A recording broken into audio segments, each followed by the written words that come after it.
takie zadanie na święta, żebyśmy wszyscy potrafili odłożyć telefony i komputery na bok.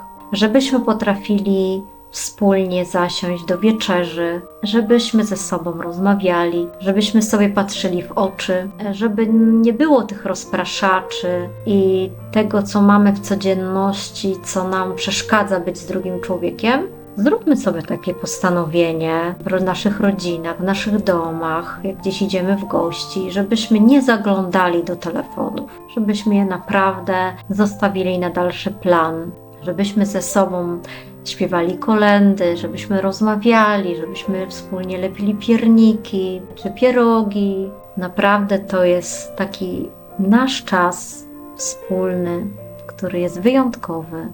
Raz w roku pomyślcie nad tym, co możecie zrobić innego i lepiej na te święta. Wszystkiego dobrego.